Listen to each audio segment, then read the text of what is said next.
वो अनुभवों का एक दस्तावेज होता है, लेखक के अनुभवों का दस्तावेज।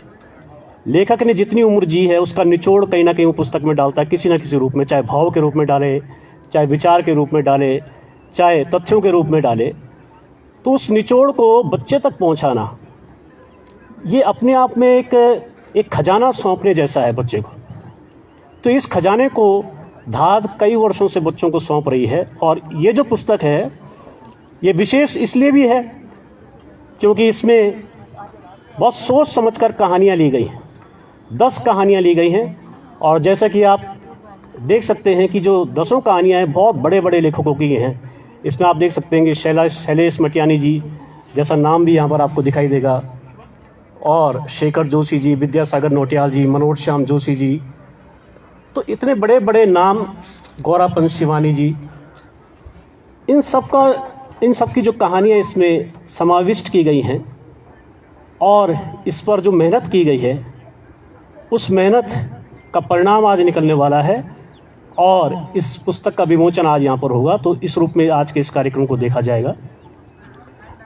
कार्यक्रम 2 सत्रों में संपन्न होगा। पहले सत्र में पुस्तक का विमोचन होगा और दूसरे सत्र में, जैसे कि एक परंपरा धाद ने डाली है कई वर्षों से, कि जो उत्तराखंड का जो भोजन है, उत्तराखंड की जो संस्कृति है, उसको प्रमोट करने के लिए जो दूसरा सत्र है वो पूरी तरह से कलियों पर और फंची पर केंद्रित रहेगा, जो कि एक उत्तराखंड से जुड़े हुए शब्द धाद ने दिए हैं, जिसमें कि उत्तराखंडी भोजन यहाँ पर आप सबके लिए परोसा जाएगा और उत्तराखंडी अन्न के महत्व के बारे में यहाँ पर बताया जाएगा।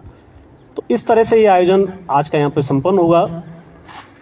आयोजन पूरी सादगी के साथ संपन्न होगा, बहुत औपचारिकताएं इसमें नहीं रखी गई हैं। तो मैं सबसे पहले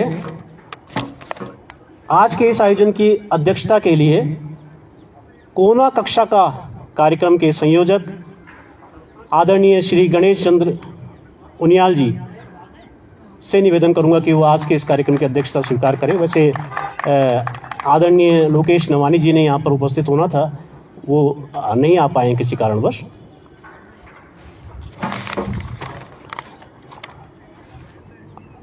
इसमें आज इस पूरे पुस्तक के विचार पक्ष पर भी बात होगी, इसके संपादकीय पक्ष पर बात होगी, इसमें किस तरह की कहानियाँ ली गई उनकी चयन प्रक्रिया पे बात होगी। और इन सब के लिए देहरादून के मूर्धन्य साहित्यकार हमारे बीच उपस्थित हैं। मैं सबका नाम लेता चलूँगा। मैंने जैसे कहा कि आयोजन बहुत औपचारिक नहीं है तो कोई मंच नहीं लगाया गया। सभी हमारे लिए बहुत विशिष्ट हैं। सभी जो इतनी दूर यहाँ पर अपना समय देकर आए हैं, सभी का बहुत बहुत स्वागत है, अभिनंदन है।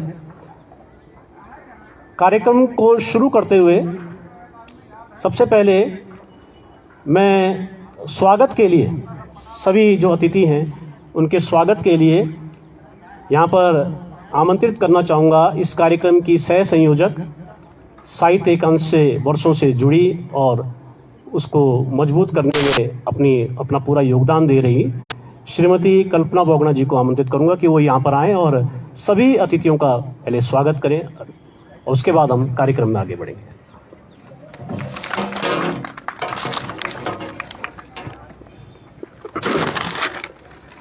धन्यवाद अवनीश जी। आज धाद स्मृति वन स्थल ग्राम मालदेवता पर धाद द्वारा आयोजित फूलदेई सृजन का बाल पर्व के अंतर्गत धाद साहित्य एकांश की पहल पर कोना कक्षा प्रकाशन के द्वारा प्रकाशित पुस्तक 10 कहानियाँ के लोकार्पण पर आप सभी यहाँ उपस्थित हुए हैं। साहित्य प्रेमी, विद्वज्जन, वरिष्ठ साहित्यकार, गुणीजन और हमारे सभी अतिथि। जैसे कि अभी आप लोगों को ज्ञात है कि ये अनौपचारिक है। हमारे धाद के कार्यक्रम इस तरह से औपचारिक में नहीं कार्यक्रम होते हैं, तो आप सभी भलीभांति परिचित है। आज के कार्यक्रम के लिए अध्यक्षता कर रहे कोना कक्षा के संयोजक आदरणीय श्री गणेश सुनियाल जी का मैं हार्दिक स्वागत अभिनंदन करती हूँ। और आज के कार्यक्रम के लिए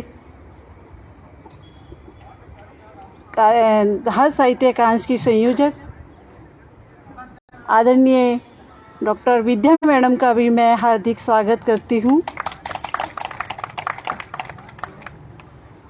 धार के महासचिव तन्मय मंगाई जी, जो आप देख रहे हैं, उनको मंच में बैठना या उनको आगे बैठना अच्छा नहीं लगता, वो व्यवस्था में ही रहते हैं, उनका भी मैं हार्दिक स्वागत करती हूँ। और यहाँ आपने अभी सुना ही होगा कि जो इस कार्यक्रम में जो ये पुस्तक की चयनित कहानियाँ हैं, उस पर जो अपने विचार रखेंगे कथाकार साहित्यकार मुकेश नौटियाल जी का भी मैं हार्दिक स्वागत करती हूँ, अभिनंदन करती हूँ। और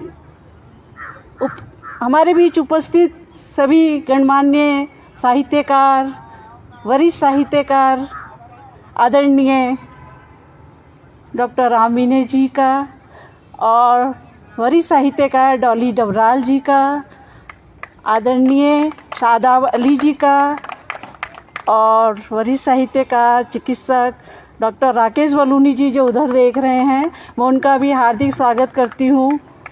हमारे बीच मैं देख रही हूँ दून लाइब्रेरी से आदरणीय मनोज पंजानी जी आए हैं और हमारे चंद्रशेखर तिवारी जी आए हैं, उनका भी मैं हार्दिक स्वागत करती हूँ।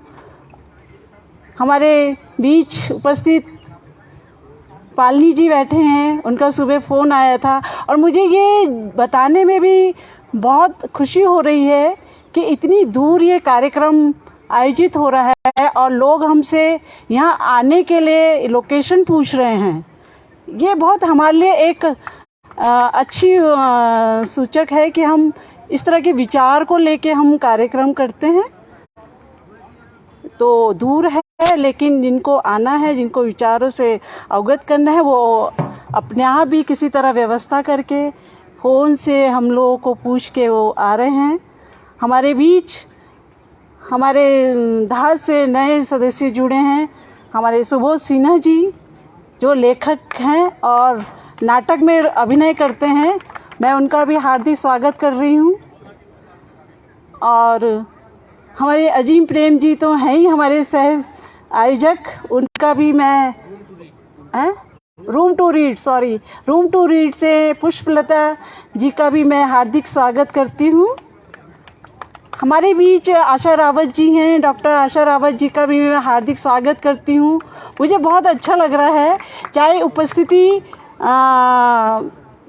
जितनी होनी चाहिए नहीं है, लेकिन जो भी उपस्थित है हमारे लिए सभी अतिथिगण हैं और सभी महत्वपूर्ण हैं, क्योंकि हमारे विचार को जो सुनने यहाँ पे बैठे हैं तो वो हमारे लिए बहुत महत्वपूर्ण है।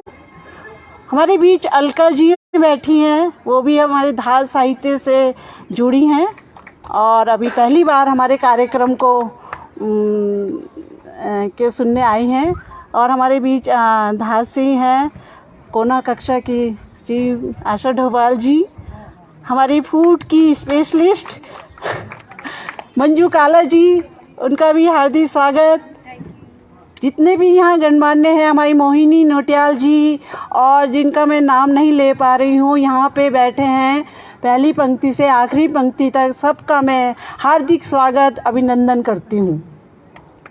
और आप अपना अमूल्य समय देकर यहाँ पे अपनी गरिमामयी उपस्थिति दे रहे हैं, उसके लिए भी मैं आप सभी का आभार प्रकट करती हूँ। अब ये तो स्वागत हो गया है, अब मैं थोड़ा सा साहित्य एकांश के आगे की कार्य योजना के बारे में थोड़ा सा मैं संक्षेप में कहना चाहूँगी। जैसा कि आप सभी जानते हैं, धार साहित्य एकांश की गतिविधि ने एक दौर पे अपना एक स्थान बनाया था। उस समय क्योंकि एक जो कार्य योजना थी हमारी बिल्कुल सुस्पष्ट थी, और तो अब कुछ समय से इसमें एक रास्ता आ गई है कोरोना के कारण, हाँ ये आप कह सकती हैं। तो इसमें तो हम लोग कुछ नहीं कर पाए, और अब क्योंकि अब कुछ करने का हमने सोचा, कुछ नई चीज़ को लेके, और तो ये हम आज आपको मैं साझा करूँगी। तो क्योंकि हम एक कविता पाठ को ही अपनी गतिविधि मानते आए हैं, जो कि इसमें सामाजिक उद्देश्य स्पष्ट नहीं होता है। क्योंकि धाद एक सामाजिक संस्था है और साहित्य एकांश उसकी इकाई है, तो मैं समझती हूँ कि इसका उद्देश्य भी सामाजिक होना चाहिए। हमें उस तरह से इसकी गतिविधियों को करना चाहिए। तो हमारे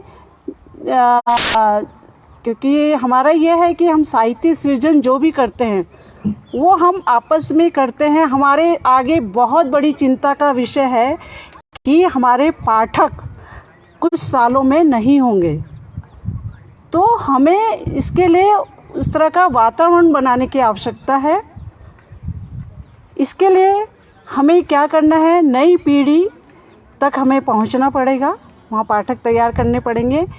हमें इस तरह के कार्यक्रम आयोजित करने पड़ेंगे जिसमें कि उनकी लेखन पठन पाठन में रुचि जागृत हो, उन्हें साहित्य पढ़ने की उत्सुकता हो।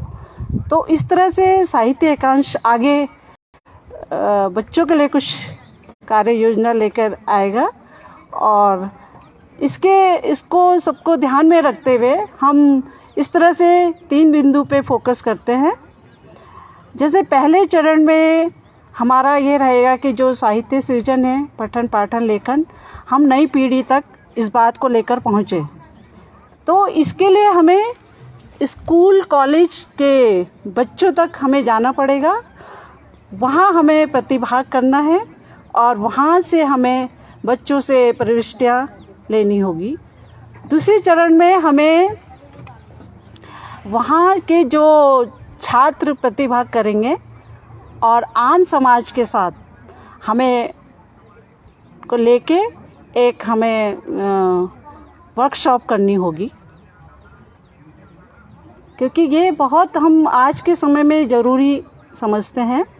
और तीसरे चरण में हम चाहेंगे कि जो चयनित छात्र छात्रा हैं और आम समाज से जो चयनित 10 कवि, उनकी कविता, जो भी साहित्य मतलब कहानी जो लिखते हैं, कहानी, यात्रा, संस्मरण, उस विषय पर केंद्रित एक हमारा आयोजन हो। चाहे हम साल भर में करें, लेकिन एक पूरे तैयारी के साथ और पूरे विचार के साथ इस तरह से साहित्य एकांश कार्यक्रम करेगा। और जैसे कई लोग कविताएं लिख रहे हैं, उसके लिए अनौपचारिक काव्य पाठ होता रहेगा। ऐसा आप लोग वो ना करें कि हमारे लिए क्या होगा, आपका लेखन चलता रहेगा और आप हम लोगों से अपनी कविताएं शेयर करते रहेंगे। मतलब कुछ एक उद्देश्यपूर्ण कार्य भी होना चाहिए, मेरा कहने का मतलब है। और एक वर्ष में एक व्याख्यान पर भी एक कार्यक्रम होना चाहिए, भव्य रूप उसमें। तो इस तरह से साहित्य एकांश की आगे की भविष्य की कार्य योजना हो सकती है।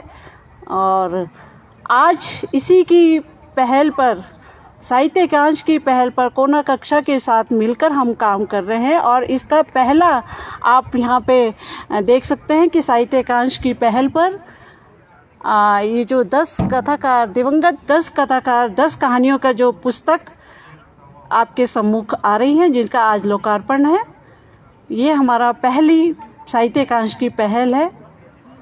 और इसमें आप लोगों का हम सुझाव, भविष्य में भी हम इस तरह के प्रयास करेंगे। हालांकि हमारा कम समय में ये प्रयास रहा है और ये आपके सम्मुख मुझे खुशी हो रही है कि हम आपके सामने ला पाए हैं। और भविष्य में भी इस तरह के हम आपके सामने पुस्तक लाते रहेंगे। और मैं आपसे अपील करना चाहूँगी कि हमारे इस जो भी हमारी कार्य योजना है, आपका सुझाव और सहयोग हमें मिलता रहे।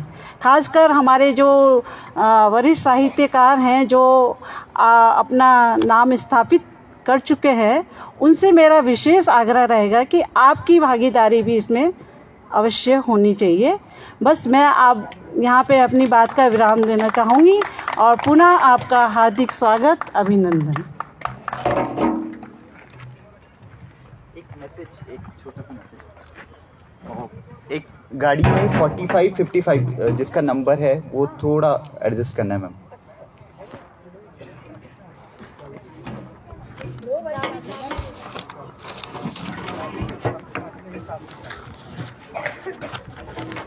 धन्यवाद।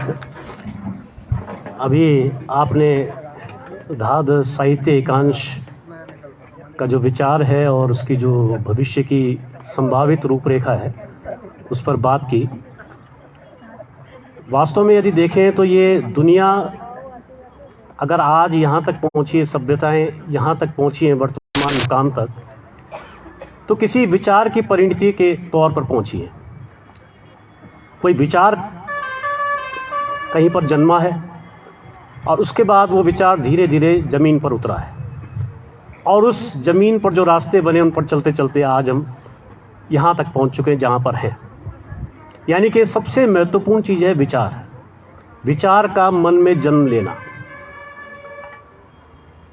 तो धात का जो कोना कक्षा का जो विचार है, इसने जब आकार लिया, इसने जन्म लिया, तो ये निश्चित रूप से कहीं पहुंचना चाहता था या पहुंचना चाहता है अभी, और एक लंबी यात्रा इसको तय करनी है। इस यात्रा के लिए इसने कई रास्ते चुने हैं, जिनमें से एक रास्ता बच्चों को किताब देने का है। जैसा कि मैंने पहले भी कहा कि किताब सौंपना कोई साधारण घटना नहीं है। किताब देना लगने को साधारण लग सकती है, और वो भी आज के युग में जबकि बच्चे किताबों से दूर होते जा रहे हैं। हम इसको बहुत शिद्दत से महसूस करते हैं कि आज का जो बच्चा है किताब नहीं खोलना चाहता है, वो किताब नहीं पढ़ना चाहता है, वो डिजिटल स्क्रीन का आदी हो चुका है। वो स्क्रीन पर ही जो कुछ भी है वो स्क्रीन पर देखना चाहता है। तो ऐसे वक्त में, ऐसे दौर में बच्चों के हाथों में किताबें सौंपना और उन्हें उसको पढ़ने के लिए प्रेरित करना, ये अपने आप में एक बड़ी बात है और उल्लेखनीय बात है। और वो भी एक ऐसी किताब देना जिसके पीछे गहन सोच रही है, गहन चिंतन रहा है, और तब उसको बनाकर उसको सौंपा जा रहा है। तो ये जो विचार है, इसके लिए मैं अब यहाँ पर आमंत्रित करना चाहूँगा धात के जो थिंक टैंक भी हैं, एनर्जी टैंक भी हैं, और निरंतर, मैं तो बड़ा आश्चर्य मानता हूँ कि कहीं वर्ल्ड रिकॉर्ड ना बना रहे हो कोई, कि निरंतर जो है 30 से ऊपर सालों से मैं इनको इसी तरह से दौड़ता हुआ देख रहा हूँ धात के विचार के। हम तो न जाने कितनी बार थक गए, और मैं तो स्वयं जो है पिछले कई वर्षों से बहुत सक्रिय नहीं रह पाया अपनी व्यक्तिगत कारणों से। लेकिन तन्मय जी आज भी उसी ऊर्जा के साथ दौड़ रहे हैं जैसे कि आज से 30 साल पहले दौड़ा करते थे। तो अब तन्मय मंगाई जी को मैं आमंत्रित करूंगा कि वो आएँ और इस पूरे कार्यक्रम के बारे में एक सार संक्षेप के रूप में अपनी बात रखेंगे। तन्मय जी।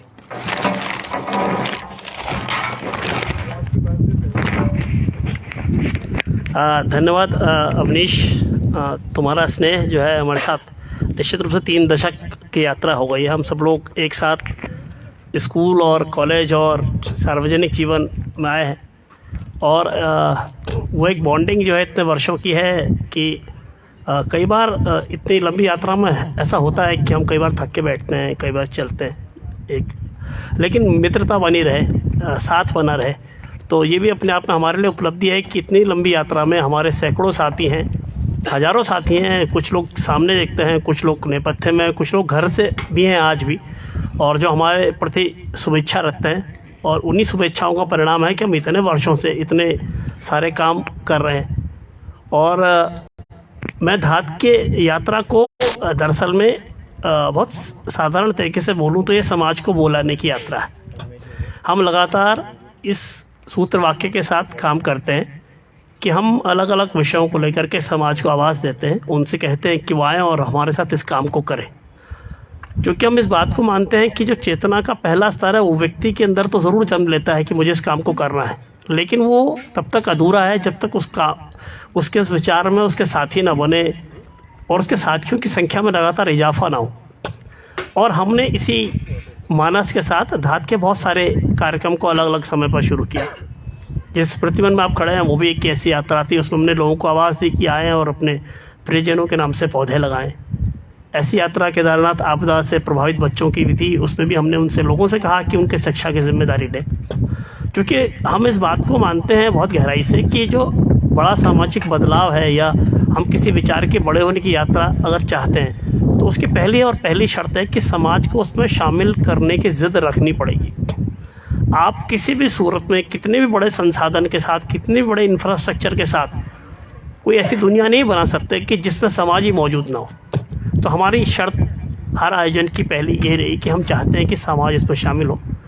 हमने उसके लिए अपने आप को बदला, हमने उसके लिए लगातार रास्ते नए खोजे, हमने सोचा कि कहाँ सही होता है, कहाँ गलत होता है। और चूँकि समाज अलग अलग स्तरों पर अलग अलग तरह से मौजूद रहता है, वो किसी की अभिरुचि साहित्य में, किसी की अभिरुचि फिलैंथ्रोपी में रहती है, किसी की अभिरुचि विचार के साथ रहती है, और उत्तराखंड के कई सवालों के साथ कई लोगों की रुचि रही है। तो हमने अलग अलग अध्यायों के साथ इस पर काम करना प्रारंभ किया। एक अध्याय आज का है जिसका नाम कोनाक्षा का जो वार्षिक आयोजन है फूल दी है। कोनाक्षा का विचार के आधार में तो हमारे जहन में बच्चों को किताबें भेंट करना था ही, लेकिन हम चाह रहे थे कि ये विचार मेरा न हो, ये विचार मेरा व्यक्तिगत विचार न बने, और मैं किसी बहुत बड़े संसाधन के साथ एक लाइब्रेरी की स्थापना करना उद्देश्य नहीं था। हम चाह रहे थे कि समाज में एक संस्कृति विकसित हो कि जहाँ हम अच्छी किताबें उन सब जगहों पर भेजने की, पहुँचाने की एक कल्चर डेवलप करें, जो समाज अपने बच्चों को, अपने इर्द गिर्द के बच्चों को अपने उन स्थानों में किताबें रखने की आदत डाले जहाँ उसकी ज़रूरत है। और कोनाक्षा के विचार को हमने बनाया। उसको बनाते वक्त हम लोगों ने उसकी भागीदारी को 100 रुपये महीना के साथ शुरू किया। हमने तय किया कि साल के 1200 रुपये के साथ एक कोना बनाने की जिम्मेदारी समाज को दी जाए और हम धात उसमें मदद करें। और मुझे याद है कि हमने 28 कोनों के साथ यात्रा शुरू करी 2018 में, और लोगों से कहा कि वो किसी भी स्कूल को चुने, वहाँ जाकर के अपनी तरफ से किताबें भेंट करके आएँ। और किताबों का चयन हमारे मित्र सुनील भट्ट हैं, मैं बार बार उनका नाम इसलिए लेता हूँ क्योंकि इस विचार को गढ़ने में उनसे मैंने बहुत लंबा डिस्कशन हुआ हमारा। और फिर वो हम उन किताबों का चयन वो दिल्ली से करते थे, एनबीटी, एक तारा, एकलव्य, प्रथम और बहुत सारे अच्छे पब्लिशर्स तक पहुँच करके उन्होंने उन किताबों को ढूंढा। वर्ल्ड बुक फेयर में गए और हम लोगों ने यहाँ देहरादून में उन स्कूलों को ढूंढा जो स्कूल ऐसा कोना लगाने के इच्छुक थे, और इस तरह से एक टीम वर्क ने अंजाम लिया। और 2018 की यात्रा में 2019 में गणेश उनियाल जी जुड़े जो हमारे संयोजक हैं आज, और उसके बाद से हमको इस बात, गणेश उनियाल जी मूलतः ना साहित्य के क्षेत्र से हैं, ना वो बहुत किसी सामाजिक क्षेत्र से आए, वो एक नौकरी करने वाले एक जो सामान्य इंसान होता है, जो घर गृहस्थी के सामान्य जीवन को पालन करता है, उस यात्रा से आए थे। लेकिन उनको इस विचार ने प्रभावित किया, वो आए, जुड़े, और आज वो इस विचार के केंद्र बिंदु हैं। तो उनका आना ही हमारे लिए एक बहुत बड़ी सफलता थी कि हमने समाज के ऐसे व्यक्ति को भी प्रभावित करने में सफलता हासिल करी जो सामान्य रूप से सार्वजनिक जीवन के परिभाषाओं में नहीं आता है, और वो उसमें शामिल हुए। उनके शामिल होने के बाद एक नया समाज हमारे साथ और जुड़ता चला गया। उनके गाँव के लोग यमकेश्वर के हैं मूलतः। फिर हमने बात चाही कि यार हर को जो व्यक्ति उत्तराखंड में गाँव से सबके सब प्रेम करने का दावा करते भी हैं ऐसा, और सब लोग अपने गांव के लिए कुछ करना भी चाहते हैं। राज्य बना था तो बड़ी भावना थी, तो हमने कहा था कि गांव में अगर आप कुछ करना चाहते हैं तो क्या हम गांव के स्कूल से जुड़ सकते हैं, और क्या हम गांव के स्कूल से जुड़ने का एक सरल सा तरीका बना सकते हैं कि उसमें हम कुछ अच्छी किताबें भेजें, उनको विश्व का साहित्य दें, उनको राष्ट्रीय स्तर का साहित्य भिजवाएं। और अगर आप ऐसा करना चाहते हैं और अपने गाँव के लिए कुछ करना चाहते हैं तो 100 रुपये के साथ हमारे साथ जुड़िए। और उसके बाद से ये सेंटिमेंट ने एक पेनिट्रेशन किया, और वो जो 125 कोने थे हमारे, वो बढ़ते बढ़ते 400-500 तक पहुँचे। और मैंने देखा कि जो हमने इस विचार के साथ लगातार जिद रखी समाज को शामिल करने के नए नए तरीके से, उस जिद का ही परिणाम था कि आज हम लगभग 700 कोने हमने पूरे उत्तराखंड में स्थापित किए हैं। और इसके लिए मैं ताली इसलिए भी चाहता हूँ आपसे कि गणेश उनियाल जी, आशा डोभाल जी जो आज इस टीम को लीड कर रहे हैं, और उसके साथ के तमाम वो लोग जिन्होंने उनका साथ दिया, तो एक बहुत बड़ा सामाजिक अभियान आकार ले रहा है। मैं इस बात को मानता हूँ, क्योंकि 700 कोने किसी एक संस्थान के नहीं है, ये किसी एक व्यक्ति के नहीं है। ये विचार भले ही हम कुछ लोगों ने शुरू किया, हमने लोगों को सामने रखा, लेकिन इसे समाज ने स्वीकार किया है और इसका ओनर, इसका स्टेक होल्डर समाज बना है। यानी कि जिस स्कूल में किताबें जा रही हैं वो व्यक्ति भेज रहा है, हम उसके निमित्त मात्र हैं कि हम उसकी व्यवस्था करके दे रहे हैं। ये बात मैं आपसे इसलिए साझा कर रहा हूँ कि आज जिनकी हम किताबें भेजने की योजना बनाते हैं, हम जो उन बच्चों तक साहित्य भिजवाना चाहते हैं, उसके एक स्टेक होल्डर आज हमारे सामने बैठे हुए हैं। हम समाज के बीच में बहुत बार जाते हैं, हम उन्हें कहते हैं कि हम उनको अच्छी किताबें देना चाहते हैं, अच्छी किताबें पहुंचाना चाहते हैं, लेकिन अब अच्छी किताबें आएंगी कहाँ से? उन अच्छी किताबों को कौन लिखेगा? वो अच्छी किताबें कौन सी हैं? और जो उन अच्छी किताबों को लिखते हैं, हम अब उनसे एक सामाजिक उत्तरदायित्व की अपेक्षा कर रहे हैं। हम चाहते हैं कि अब इसके स्टेक होल्डर वो भी बने, वो कुछ अच्छी किताबें बनाए इस पूरे अभियान के लिए, वो इस अभियान के हिस्सेदार बने, वो किसी एक स्कूल को चुने जहाँ वो अपनी तरफ से 100 रुपये महीने के अंशदान के साथ एक कोना भेंट करे। वो बोले कि मैं यद्यपि मैं अच्छी कविता लिखने में यकीन रखता हूँ, मैं अच्छी कहानी लिखना चाहता हूँ, मैं एक अच्छा उपन्यास लिखना चाहता हूँ, लेकिन मैं इस दायित्व को स्वीकार कर रहा हूँ कि मैं चाहता हूँ कि उसको पढ़ने वाली एक पीढ़ी विकसित हो, इसलिए हम उसकी किसी स्कूल के कोने में अच्छी सी किताबें भेजने के लिए मेरा एक छोटा सा योगदान है। मुकेश नौटियाल जी मेरे ऑफिस में हमारे मित्र हैं, जिनसे हम बहुत हंसी ठिठोली करते हैं। हमने इन्हें कई सारे प्रलोभन दे रखे हैं, जिसके चलते निरंतर हमारे सभी कामों में साथ देते हैं, और ये हम पे आरोप भी लगाते हैं कि तुमने जो सारे प्रलोभन का जाल बना हुआ, इस चक्कर में तुम मेरा जरूर से ज़्यादा दुरुपयोग कर रहे हो। लेकिन मैंने उनसे कई बातें ये कही हैं। हमने इनसे सबसे पहले जब हम कोना लगा रहे थे, तो इनकी तरफ से जिस स्कूल से पढ़े थे, ये इंटर कॉलेज रुद्रप्रयाग का, तो वहाँ एक कोना लगाया हमने किताबों का। इनकी ही किताब भेजी, वहाँ चमकता रहेगा सुईली घा। वहाँ के बच्चों को बताया हमने कि जो जिसने कहानी लिखी है ये तुम्हारे स्कूल से पढ़ा। और कुछ बच्चों ने उसका रिस्पॉन्स दिया, और इस तरह से हमको ये अच्छा लगा कि इन्होंने जो एक साहित्यिक दायित्व निभाया है, अच्छी कहानी को लिखने का, अच्छी किताब को दुनिया में ले आने का, इस तरह से इन्होंने सामाजिक उत्तरदायित्व की जिम्मेदारी ली और उस स्कूल में अपनी तरफ से कोना बनाया। ऐसे बहुत सारे डॉक्टर विद्या सिंह जो हमारी संयोजिका इस कार्यक्रम की अभी बताएंगे पुस्तक के बारे में, उनकी तरफ से हमने GIC अजयपुर में एक कोना लगाया किताबों का। आप हमारे साथ गई थी और हम लोगों ने वहाँ पर भी किताबें दी हैं। बहुत सारे लॉजिक्स हमारे सामने आते थे। लोग कहते थे स्कूलों में ऑलरेडी बहुत सारी किताबें हैं, सरकार बहुत सारी किताबें दे रही है, और कई सारे तरह के संस्थाएं हैं जो इस तरह की किताबें दे रही है। तो हम सबसे हमेशा एक बात हमेशा कहते हैं कि दुनिया में अच्छी किताबों की कभी पूर्ति नहीं हो सकती, उसको जितना दिया जा सकता है, जैसे कहते हैं कि जितनी अच्छी से अच्छी किताबें दी जाती हैं वो दी जानी चाहिए। और हम इसमें निश्चित रूप से समाज की भूमिका चाहते हैं।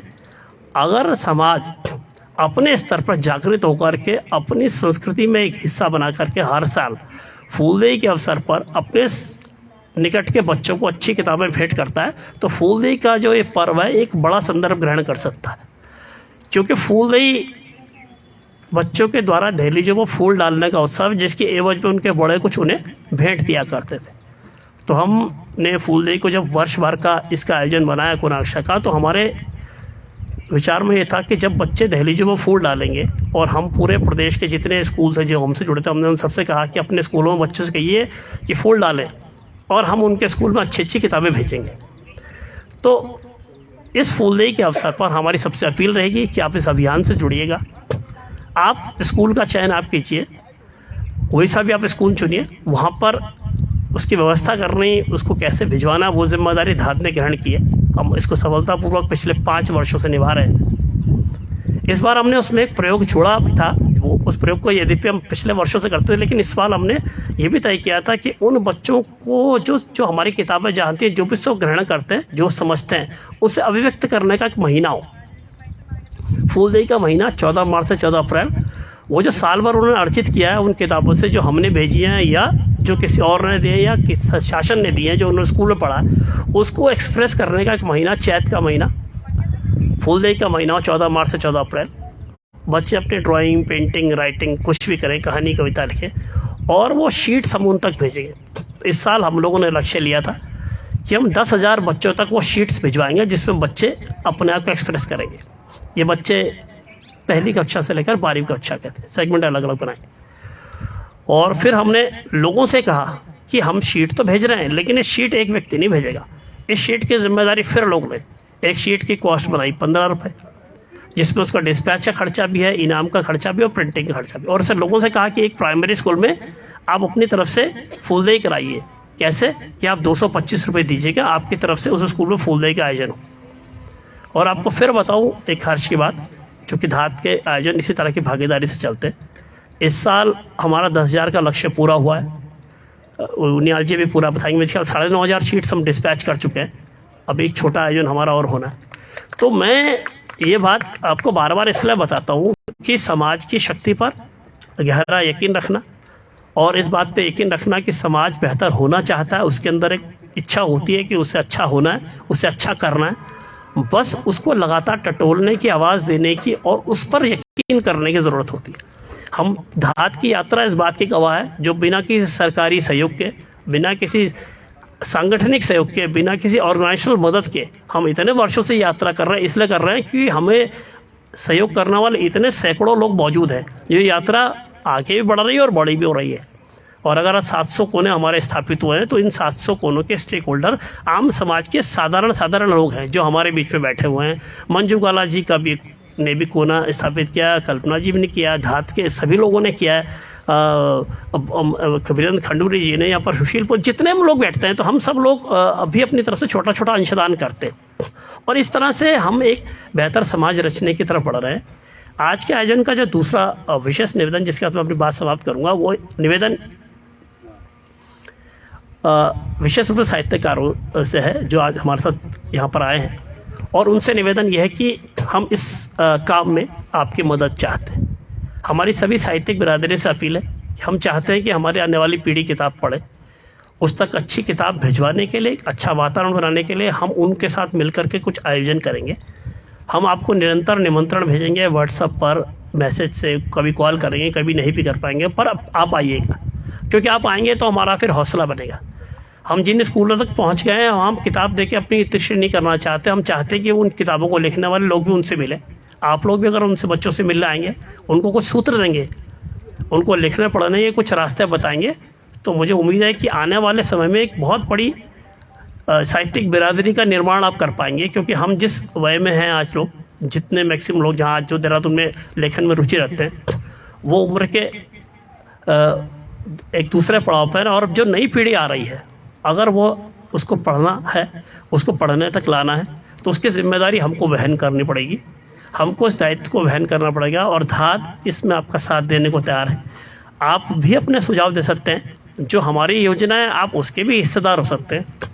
हम अंततः हमारा लक्ष्य है, हम चाहते हैं कि जिस तरह से आप आज के देहरादून के रचनात्मक संसार को समृद्ध कर रहे हैं, आने वाले 20 वर्षों में, आने वाले 40 वर्षों में देहरादून का रचनात्मक संसार, उत्तराखंड का रचनात्मक संसार और देश दुनिया का रचनात्मक संसार उसी तरह से समृद्ध होता रहे।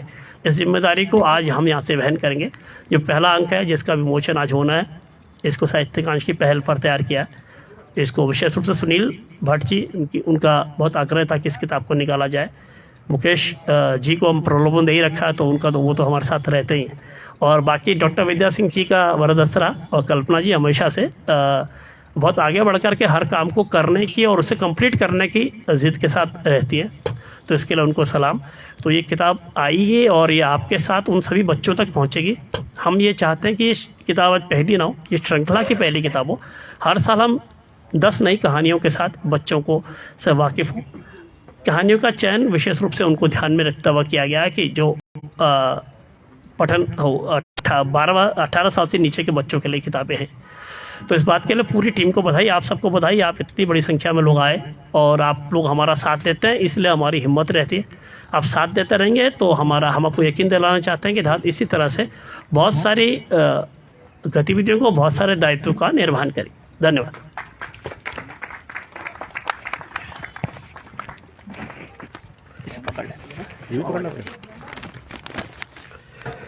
धन्यवाद तन्मय जी। आपके संबोधन में फूलदेही भी आई, किताबें भी आई और इस माने शिक्षा व्यवस्था भी आई, संपूर्ण शिक्षा व्यवस्था, खास तौर पर सार्वजनिक शिक्षा, क्योंकि ये प्रोग्राम अंततः सार्वजनिक शिक्षा को पोषित करने के लिए कार्य कर रहा है। वो सार्वजनिक शिक्षा जो कि आज की डेट में गरीबों की शिक्षा जिसको हम कह सकते हैं, ऐसी शिक्षा व्यवस्था जिसमें गरीब का बच्चा पढ़ रहा है। और अगर गरीब के बच्चे के लिए कोई काम हो रहा है तो इस तरह से ये भी कहा जा सकता है कि धाद एक ऐसी संस्था है जो समाज के गरीब वर्ग के प्रति अपनी सद्भावनाएं रखती है और उसके लिए कार्य करना चाहती है। तो ये सारी चीज़ें आपस में जुड़ी हुई हैं, लिंकअप हैं। हम किसी एक अच्छी चीज़ को बचाते हैं तो दूसरी अच्छी चीज़ बचती है। एक शेर मुझे याद आ रहा है किसी शायर का कि खुशबू तितली फूल बचा लो, खुशबू तितली फूल बचा लो, शायद दुनिया बच जाएगी। और ये थोड़ा सामान बचा लो, शायद दुनिया बच जाएगी। तो थोड़ा थोड़ा सामान हम बचाते हैं, थोड़ी थोड़ी अच्छी चीज़ें बचाते हैं अपने स्वभाव में, अपने जीवन में, अपने क्रियाकलापों में, और देखते हैं कि दुनिया किस तरह से बसती और खूबसूरत बनती है। तो इस विचार के साथ धाद निरंतर आगे बढ़ रही है। अब जैसा कि आज के इस आयोजन का जो मुख्य बिंदु है वो एक किताब जिसमें कि 10 कहानियाँ हैं और 10 कहानियाँ बहुत अच्छे राइटर्स की हैं। और किसी किताब का संपादन करना ये बहुत ही जिम्मेदारी का काम है, क्योंकि किताब एक तरह से एक रॉ रूप में आपके पास आती है और जो संपादक होता है वो उसको एक सुघड़ रूप देता है, एक आकार देता है, एक क्रम देता है। उसकी प्रभाव को कई गुना बढ़ा भी सकता है और घटा भी सकता है संपादक। तो संपादन जैसा महत्वपूर्ण दायित्व निभाने वाली इस पुस्तक का डॉक्टर विद्या सिंह जी, जो कि पिछले कई वर्षों से देहरादून में अपनी साहित्यिक भूमिका भी निभा रही हैं अलग अलग मंचों के माध्यम से, और धाद साहित्य एकांश में पिछले कई वर्षों से आप बहुत सक्रिय रूप से पिछले कोरोना काल को छोड़ दें, क्योंकि कोरोना ने तो सभी को प्रभावित किया। आपके सानिध्य में हमें भी काम करने का अवसर मिला और अन्य मंचों के माध्यम से, अन्य संस्थाओं के माध्यम से भी साहित्यिक गतिविधियों को निरंतर ऊर्जा दे रही हैं डॉक्टर विद्या सिंह जी। वरिष्ठ लेखिका हैं और उन्होंने इस किताब का संपादन भी किया है।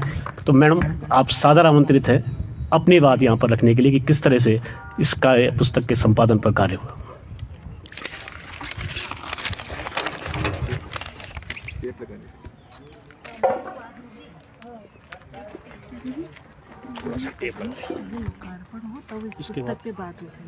ये तो आपने जो क्रम बना रखा है बाद में, तब तक मैं आपसे बात करती हूँ। आज के कार्यक्रम के अध्यक्ष गणेश उनियाल जी दुबले पतले हैं, किंतु समझिए ऊर्जा से भरे हुए हैं। उनके पूरे वजन के बराबर, उससे ज़्यादा, बहुत ज़्यादा वो ऊर्जावान हैं। और जो आज कार्यक्रम होना है, इसका कुछ उपयोग हो रहा है इसका उपयोग? धन्यवाद।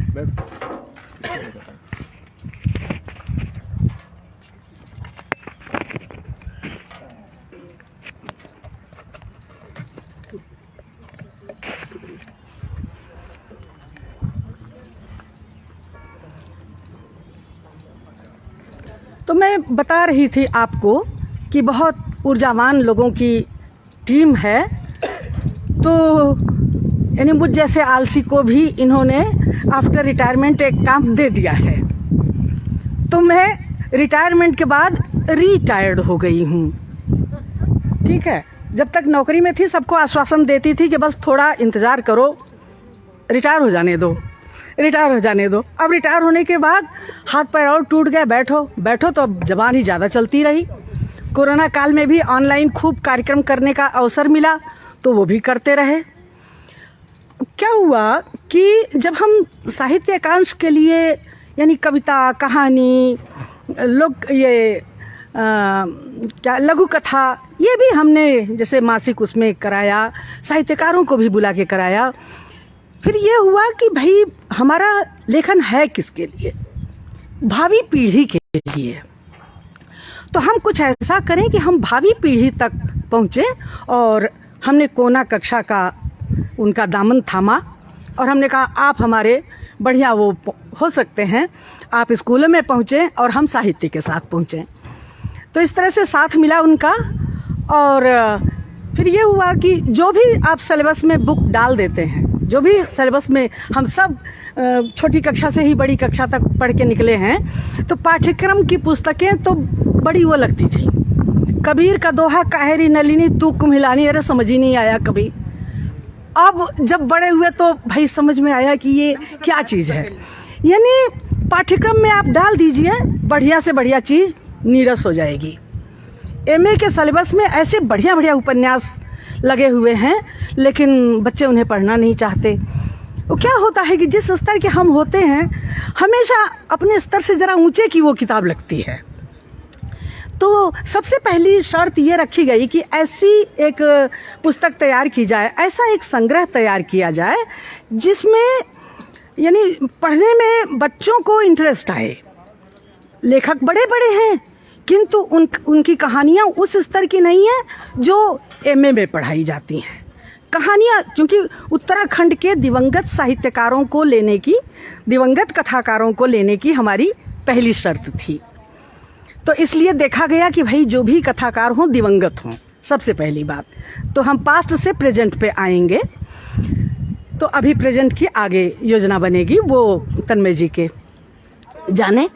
तो सबसे पहली शर्त की दिवंगत साहित्यकार, और फिर उनकी ऐसी कहानियाँ जो इंटर के बच्चे इंटरेस्ट से पढ़ सके।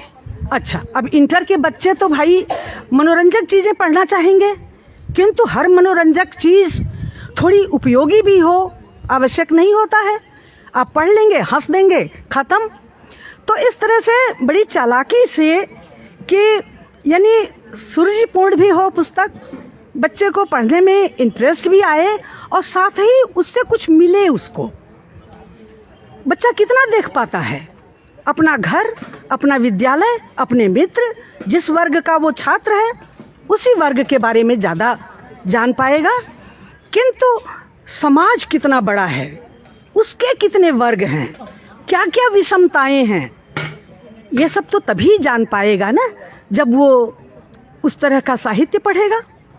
तो हमारी दूसरी शर्त ये हुई कि यानी रोचकता के साथ साथ उसमें सामाजिक दायित्व का भी निर्वहन हो। ऐसा नहीं है कि बच्चा केवल मनोरंजन ही मनोरंजन करे। तो इस तरह से कहानियों के उसकी बात चली। और हम जो 4 थे, यानी आपके तन्मय मंगाई जी तो खैर थे ही, उसके उसमें कल्पना जी थी, और आप यार हाँ मुकेश नोटियाल जी जो खुद ही बहुत अच्छे साहित्यकार हैं, और सुनील भट्ट जी, और इसमें एक नाम और था MM कंडवाल जी का, जो अपने पारिवारिक कारणों से नहीं जुड़ सके। तो हमारी जिस कहानी पर सहमति बनी वो कहानी ली गई। और इसके बाद आप देखेंगे कि हमारी कहानियों में रमा प्रसाद घिल्डियाल पहाड़ी, ये प्रेमचंद जी के ज़माने के कथाकार हैं, और इनकी कहानियों की तारीफ स्वयं प्रेमचंद जी ने भी की थी। तो पहाड़ के जीवन को लेकर के इनका बड़ा ही विश्वसनीय चित्रण है। सड़क पार आप जब पढ़ेंगे, ऐसा नहीं है कि बच्चों के लिए है तो बच्चे ही पढ़ेंगे उसे। जैसे घर में चंपक अम्पक आता है तो सबसे पहले मैं ही पढ़ती हूँ। तो पढ़ने वालों को तो ऐसी चीज़ें चाहिए ही होती हैं, अच्छा लगता है। फिर इसके बाद गौरा पंत शिवानी, बच्चे के अंदर आप संवेदनशीलता विकसित करेंगे तब उसके अंदर ये गुण भी आएगा। और मनुष्य कितना भी ऊंचाई पर पहुंच जाए, किंतु यदि उसके अंदर संवेदनशीलता नहीं है तो मनुष्य नहीं है। विशेषकर आप सभी साहित्यकार हैं, आप इस चीज़ को बहुत अच्छी तरह से समझेंगे। हम बचपन में किसी को लंगड़ाते चलते हुए देखकर हंस देते थे। हो सकता है कि वो जो लंगड़ा के चल रहा है उसे फील भी होता होगा। और आज जब मैं खुद लंगड़ा के चल रही हूँ तो कोई मुझे कहेगा तो कैसा लगेगा। तो यदि ये चीज़ें हम बच्चों को उसमें दिखाएं तो कालू एक अंधे बच्चे की कहानी है और किस तरह से शिवानी ने उसके बारे में लिखा है कि वो कैसे उसकी मदद करती थी, तो ये कहानी भी पठनीय है। और दयानंद अनंत की कहानी है, विजय जी ने संग्रह उपलब्ध कराया था, खुदा का मजहब। खुदा का मजहब क्या है? खुदा का मजहब है इंसानियत, यानी दो कौमों के चरित्रों को लेकर के, एक इस्लाम से हैं और एक हिंदू धर्म से हैं, एक मौलवी हैं एक पुरोहित हैं, किंतु उनकी मित्रता इतनी कट्टर है कि वो दंगे में भी रास्ता बना लेते हैं और एक बारगी दंगा रुक जाता है। और इसी तरह से सभी कहानियाँ, कुसुम चतुर्वेदी जी की है उपनिवेश, तो खुद नहीं प्राइवेट स्कूल में पढ़ रहा है बच्चा, उसके साथी दोस्त पढ़ते होंगे, तो स्कूलों के पीछे की जो मानसिकता है, जो लिप्सा है कि स्कूल खोलना समाज सेवा का काम है, किंतु उसके पीछे यदि धन कमाना उद्देश्य है, जो कि आजकल है, आजकल हो गया है, तो बच्चा इस चीज़ को भी समझे। इंग्लिश स्कूल में हिंदी टीचर की मजबूरी भी बच्चा समझे कि हिंदी टीचर हैं किंतु उनकी इंग्लिश बड़ी फ्लुएंट होनी चाहिए। कॉलेजेस में हिंदी और संस्कृत के शिक्षक के लिए अंग्रेजी पर बहुत ज्ञान होना अनिवार्य नहीं होता है, वो बिना अंग्रेजी ज्ञान के भी बहुत, क्योंकि भाई वो जिसके लिए रखे गए उसके लिए रखे गए हैं। वैसे बहुत सारी भाषाएं हैं, तो क्या हर भाषा उसे आएगी क्या? तो उपनिवेश कहानी इस चीज़ को बहुत आत्मीयता से रेखांकित करती है। इसी तरह से शैलेश मटियानी जी की कहानी है पोस्टमैन, उसे आप पढ़ेंगे तो बहुत आनंद आएगा। उस समय की, अब आज का बच्चा तो हो सकता है 10 साल बाद बच्चा जाने भी नहीं कि पोस्टमैन क्या करता था, तो हमें अपनी विरासत से परिचित कराना, हमें अपने अतीत से परिचित कराना, ये भी एक उद्देश्य होना चाहिए। तो पोस्टमैन कहानी उस उद्देश्य की पूर्ति करती है। और फिर आपके ये विद्यासागर नौटियाल जी की पहाड़ की गरीबी, पहाड़ की विडंबना। एक परिवार है जो भैंस रखता है, किंतु भैंस के दूध का स्वाद न बच्चे जानते हैं और न माता पिता जानते हैं। हालांकि माँ सुबह से लेकर रात तक करती रही है, उसके लिए करती रहती है काम, तो बच्चों को भैंस दैंत लगती है, दैंत है ना। हाँ, कहते हैं कि मेरी माँ इसी के लिए करती रहती है और दूध देती है तो बाजार के लिए देती है, हमारे लिए क्या? कितनी बड़ी बात है कि दूध देती, भैंस दूध देती है तो बाजार के लिए देती है। मनोहर श्याम जोशी की सिल्वर वेडिंग, इसे पढ़ के बच्चे थोड़ा हंसेंगे भी और इसकी वानगी भी इधर उधर देख लेंगे। बस बहुत ज़्यादा नहीं बताऊंगी, कुछ तो थोड़ा वो भी बने रहना चाहिए। और मोहन थपलियाल और ओम प्रकाश वाल्मीकि, यहाँ ओम प्रकाश वाल्मीकि पर मैं थोड़ा सा रुकना चाहूँगी। ये स्त्री लेखन और दलित लेखन, ये बहुत पुरानी चीज़ नहीं है, ये उभार बाद में आया। जब स्त्रियां कलम थामने लगी, उन्होंने कहा कि जो हम लिख रहे हैं वो विश्वसनीय है, वो सही है। जो आपने लिखा वो आपने अनुभव तो नहीं किया ना, आपने भोगा तो नहीं ना पुरुषों ने, तो बेशक आपने अच्छा लिखा, किंतु उतना प्रामाणिक नहीं है जितना प्रामाणिक हम अपने बारे में बता रहे हैं। तो इसी तरह से फिर स्त्री विमर्श भी उभार में आया और इसी तरह से दलित विमर्श आया। बताने की ज़रूरत नहीं है कि स्त्रियों, दलितों के प्रति हमारे समाज का क्या रवैया रहा है, और आज भी वो कुछ अंशों में आज भी मिल जाएगा। ऐसा नहीं है कि वो समूल नष्ट हो गया है, समूल नष्ट नहीं हुआ है। तो वाल्मीकि की जो कहानी है रिहाई, वो इसी तरह की कहानी है। तो उसमें एक इनकी भी कहानी, स्थापित कथाकार हमारे देहरादून के ओम प्रकाश वाल्मीकि जी और विद्यासागर नौटियाल जी और कुसुम चतुर्वेदी को हो सकता है आप लोगों में से बहुत कम लोग जानते होंगे। हाँ बिल्कुल बिल्कुल। तो हाँ, कोरोनेशन के पास उनका घर है, वो मेरी गाइड थी। और ये और शशि प्रभा शास्त्री जी साथ में लिखती थी। 250 से ऊपर इनकी कहानियां हैं, किंतु यानी उस संग्रहणीय उनका व्यक्तित्व नहीं था, उस तरह की आदत नहीं थी, तो इनकी रचनाएं बहुत इधर उधर बिखर गईं। किसी तरह से जैसे इनका फिर भी 3 संग्रह निकल पाया, तो मैंने एक तरह से ये गुरु का ऋण भी चुकाया है इस कहानी को डाल करके। हमें 10 कहानीकार लेने थे, अब हमारे पास चॉइस थी कि हम इनको रखें या शशि प्रभा शास्त्री को रखें। तो मैंने अपनी ये बात रखी कि भाई शशि प्रभा शास्त्री जी को पूरा साहित्य समाज जानता है और उनकी बहुत सी कहानियाँ उपन्यास सब लोग पढ़ते रहते हैं, किंतु कुसुम चतुर्वेदी जी गुमनामी में, एक तरह से गुमनामी में ही खो गई हैं।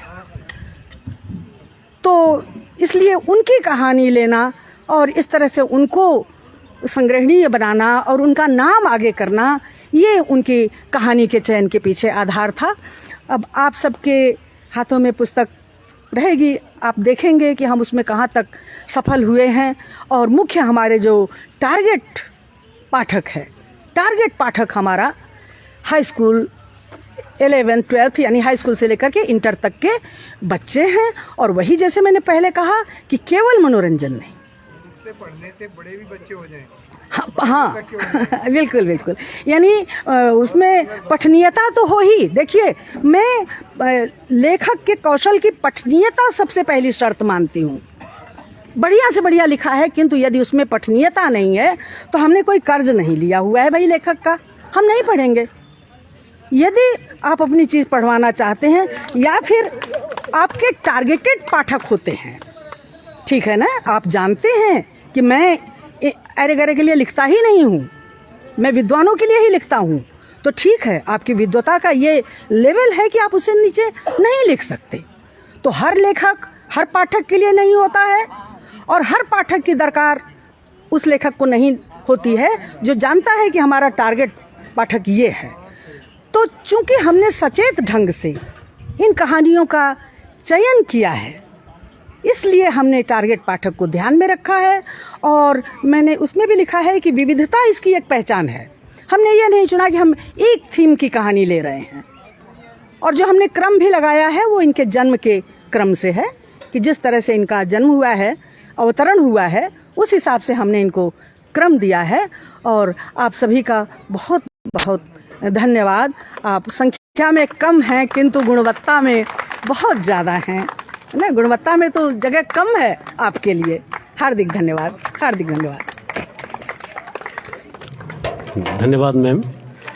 आपने इस पुस्तक में संग्रहित कहानियों की जो कथानक है और उनके जो अलग अलग आयाम हैं उन पर एक संक्षिप्त चर्चा करके सभी लोगों में एक पर्याप्त उत्सुकता जगा दी है इस किताब के प्रति।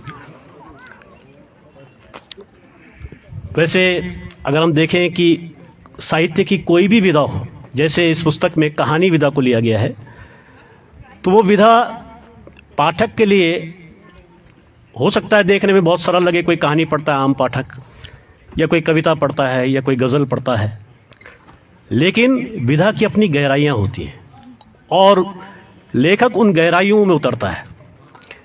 विधा की गहराइयों में उसे पहुंचना होता है, तभी वो एक सफल रचना समाज को दे सकता है।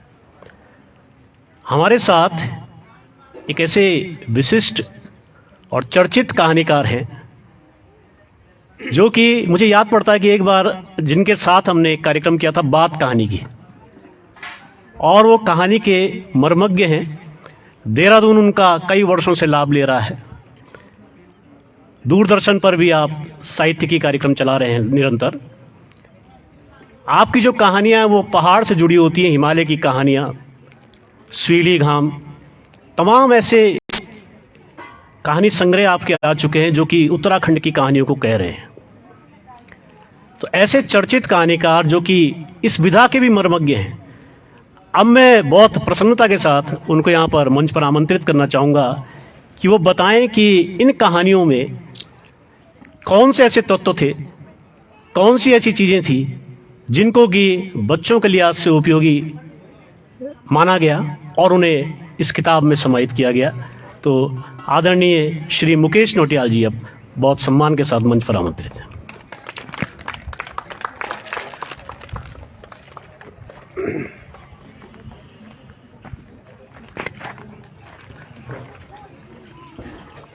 बहुत धन्यवाद डॉक्टर अवनीश उनियाल, मंचासीन सभागार में उपस्थित सभी महानुभाव। अवनीश ने मुझसे कहा कि मैं ये बताऊं कि किस पैरामीटर में हमने ये कहानी इस संग्रह में ली हैं, ये कहानियाँ 10 कहानियाँ। पहली बात तो ये स्पष्ट करना बहुत ज़रूरी है कि यहाँ पर इस कथा संग्रह में जितने कहानीकार आप पढ़ेंगे वो हमारे समय के बहुत महत्वपूर्ण कहानीकार हैं, और उन्होंने कहना चाहिए कि नई कहानी जो विधा है उसको धार देने में इन लोगों का बहुत महत्व। ये अजीब, माने एक बड़ा सुखद संयोग है कि इनका संबंध गाये बगाए उत्तराखंड से है, पर ये उत्तराखंड के कहानीकार नहीं हैं, ये हिंदी साहित्य और बल्कि कहना चाहिए कि साहित्य जगत के कहानीकार हैं। उनकी कहानियाँ कई भाषाओं में अनुदित हुई हैं, जिनमें से कुछ कहानियाँ वो भी शामिल हैं जो इस संग्रह में आपको पढ़ने को मिलेंगी। अवनीश जैसे कह रहे थे कि क्या पैरामीटर्स थे, डॉक्टर विद्या सिंह हम के संपादन में हम लोगों ने ये काम किया, और जो लोग शिक्षक होते हैं, डॉक्टर राम विनय सिंह माफ़ करेंगे, उनके साथ काम करना वास्तव में बड़ा मुश्किल होता है, क्योंकि शिक्षकों को चीज़ें परफेक्ट चाहिए होती हैं और परफेक्शन लाना आज के समय में सबसे बड़ी चुनौती होती है। तो डॉक्टर विद्या सिंह की बहुत सारी जो वो थी शर्तें थी, उन शर्तों में इन कहानियों को लाना, और मैं थोड़ा ज़रा विषयांतर करता हूँ, इस बहाने स्वाद भी बदल जाएगा बातचीत का। हमारे यहाँ हिंदी पट्टी में एक बहुत बड़ा संकट ये है कि लिखने के कुछ स्थापित फ्रेम हैं। डॉक्टर राम विनय सिंह इस बात को, क्योंकि आप लोग तो विश्वविद्यालयों में बड़े स्तर पर रिसर्च और उसमें शामिल रहते हैं, संकट ये है कि वो जो फ्रेम है उनमें जो कहानियाँ आती हैं, जो कविताएं आती हैं, उनको तो मान्यता मिल जाती है। जो उस फ्रेम से थोड़ा हटकर होती हैं उनके लिए सर्वाइवल की समस्या बन जाती है। अब इससे ये तो ठीक हुआ कि हमारे पास कुछ बहुत शानदार कहानियाँ, बहुत शानदार कविताएं आ गई, लेकिन एक संकट ये भी हुआ कि हमारे पास विविधता, जिसको आप वैरायटी कहते हैं, उसका बड़ा संकट हो गया, जो कि मुझे लगता है वो बांग्ला का साहित्य, कुछ अनुदित साहित्य मैंने पढ़ा है, अंग्रेजी हम लोग पढ़ते ही हैं, वहाँ इस तरह का संकट नहीं है जो संकट हम हिंदी पट्टी में देखते हैं। और यही समस्या इस किताब को बनाते हुए आई है। तन्मय मेरे साथ लगातार इस दरमियान बैठते रहे, और क्योंकि वो हम लोग सौभाग्य से एक ही कार्यालय में हैं तो बातचीत होती रहती है, उठना बैठना भी होता है। वो लगातार पूछते रहे क्या कुछ हो रहा है, और डॉक्टर विद्या सिंह के तो हम लगातार संपर्क में थे ही। समस्या ये हुई कि जिन विमर्शों की अभी डॉक्टर विद्या सिंह चर्चा कर रही थी, पिछले डॉक्टर राजेश पाल मुझे नज़र आ रहे हैं, हमारे समय के बड़े कवि भी हैं, कथाकार भी हैं। ये इस स्मृति वन के इस आयोजन का बड़ा शानदार पक्ष है कि हमारे पास हमारे समय के बहुत बड़े महत्वपूर्ण कथाकार गंभीर सिंह पालनी जी उपस्थित हैं। और मुझे ध्यान आता है कि जिस दौर में हम साहित्य पढ़ रहे थे, उस दौर में एक कहानी छपी थी वर्तमान साहित्य में, मेंढक। तो हम अपना जो परिचय कराते थे वो यही कहते थे कि मेंढक वाले पालनी जी हमारे यहाँ से हैं। वो इतनी, और उस कहानी ने हिंदी साहित्य जगत में, जो डॉक्टर विद्या सिंह, वो एक तरह से धार ही बदल दी थी। मुझे अच्छी तरह याद आता है कि मेंढक कहानी कई दिन कुछ लोगों ने आलोचनाएं की, कुछ लोगों ने प्रशंसा की, लेकिन इस बहाने ये ज़रूर हुआ कि ये भी लिखने का एक तरीका है। कभी अगर संभव हो तो मेंढक कहानी ज़रूर पढ़िए, और तब आप समझेंगे कि हिंदी कहानी किस तरह से बदली है।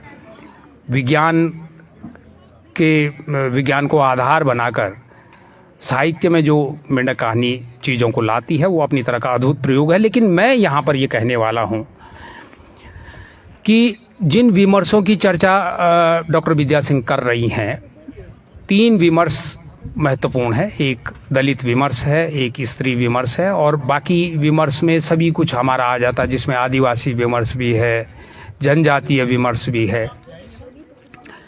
लेकिन जब इन विमर्शों पर साहित्य रचा गया तो एक इस तरह का ट्रेंड बन गया। अब मैं यहाँ पर पता नहीं मुझे नाम लेना चाहिए कि नहीं लेना चाहिए, दिल्ली में कुछ इस तरह के मंच बने, दो तीन मंच, महत्वपूर्ण मंच, जिन्होंने इन विमर्शों को खूब धार दी, और ज़रूरी धार दी, वो दी जानी चाहिए थी। उसका सीधे सीधे हमारे राजनीति में फ़र्क आया।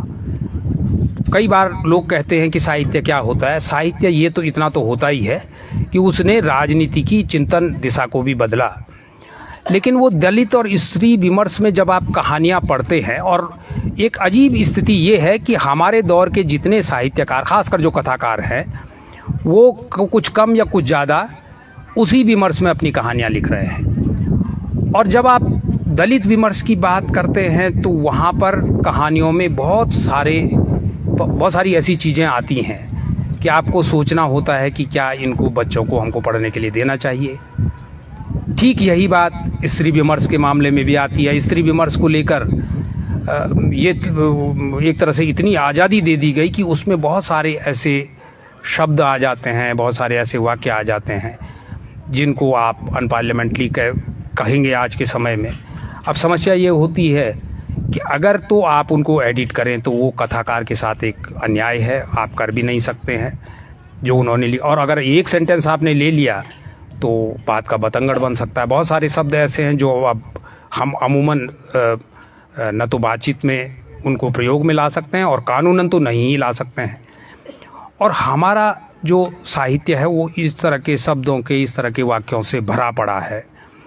ये जो 10 कथाकार जिनकी डॉक्टर विद्या सिंह चर्चा कर रही हैं, इनकी बहुत सारी कहानियाँ हमने पढ़ी, और जब हम उन कहानियों को पढ़ रहे थे तो हर जगह यही संकट आया। और तन्मय मुझसे लगातार इस बीच मुझे सचेत करते रहे कि भाई ये ज़रूर देखा जाना चाहिए कि हमारा जो कोना कक्षा का आयोजन है, इसके जो संरक्षक हैं वो गणेश उनियाल जी हैं, और वो अपने आप में बड़े अनुशासित आदमी हैं। और ऐसा कुछ भी नहीं चाहिए कि कोई किताब क्लास में जाए तो उस पर किसी भी तरह का कोई विवाद हो या कोई ऐसी सामग्री चल जाए कि वो बच्चों को या उनके शिक्षकों को अदरवाइज़ लगे। और ये अपने आप में हमारे सामने बहुत बड़ी चुनौती बन गई कि अब सारी कहानियाँ तो कुछ कम कुछ ज़्यादा हमारे पास इसी फॉर्मेट की हैं, हम साहित्य ढूंढे कहाँ से। एक बड़ा संकट हमारे यहाँ ये आ जाता है। इस मंच का सदुपयोग मैं ये बात बोलने के लिए ज़रूर करना चाहता हूँ, ख़ासकर तब जबकि हमारे बीच हमारे समय के बहुत महत्वपूर्ण साहित्यकार मौजूद हैं, कि हिंदी में ही ये संकट आता है कि बाल साहित्य अलग है और बड़ों का साहित्य अलग है। समस्या ये है कि जिसको आप बाल साहित्य कहते हैं उसमें बहुत बचकानी कहानियों को आप बाल साहित्य कह देते हैं, बड़ी कहानियों को आप कहते हैं कि ये बच्चों के लिए ठीक नहीं है। बच्चा क्या पढ़ना चाहता है, इस तरह का रिसर्च मुझे लगता है हिंदी में, खासकर हिंदी पाठक वर्ग में, हमारे यहाँ तिवारी जी दून लाइब्रेरी से बैठे हैं, आप लोग इस तरह का रिसर्च करते रहते हैं। बच्चा क्या पढ़ना चाहता है इसकी भी कभी किसी ने खोज खबर ली कि नहीं ली। ठीक इसी के वर्क्स अगर हम दूसरी भाषाओं में जाते हैं तो वहाँ पर जो बाल साहित्य मिलता है उसकी तासीर कुछ अलग सी मिलती है। तो क्या हिंदी के बच्चे अलग हैं और अंग्रेजी? क्या ये ज़रूरी है कि हिंदी के बाल साहित्य में खरगोश और बिल्ली और चूहे और वो जब तक नहीं आएंगे तब तक वो बाल साहित्य नहीं होगा? क्या बड़ों के सरोकार बच्चों के लिए बिल्कुल भी मतलब के नहीं रहते हैं? बहुत सारे सवाल हैं।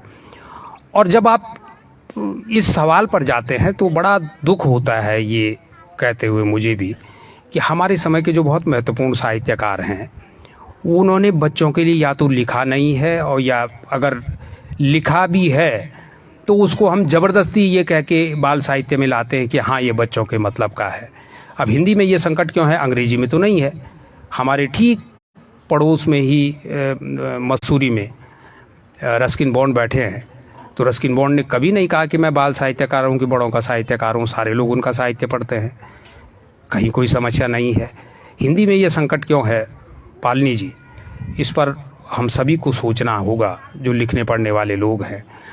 और जब हम इस पूरे प्रोसेस से गुजरे तो ये जानकर बड़ा आश्चर्य हुआ कि बहुत बड़े नामी साहित्यकार हैं, स्थापित कथाकार हैं, लेकिन उनकी कहानी को जब हम ले रहे हैं तो उसमें कुछ न कुछ ऐसा आ जा रहा है जो सरकार का और समाज का भी कहना चाहिए वो जो एक फ्रेम है कि क्या कुछ होना चाहिए, ओपनली तो आप पत्रिका में कुछ भी छाप लीजिए, अखबार में कुछ भी, पर स्कूल में आप जो किताब दे रहे हैं उसमें तो आपको उन मान्यताओं को मानना ही पड़ेगा। और वो करते करते करते करते जब हम गए तो बहुत अच्छी कहानियाँ केवल हमको इस वजह से छोड़नी पड़ी।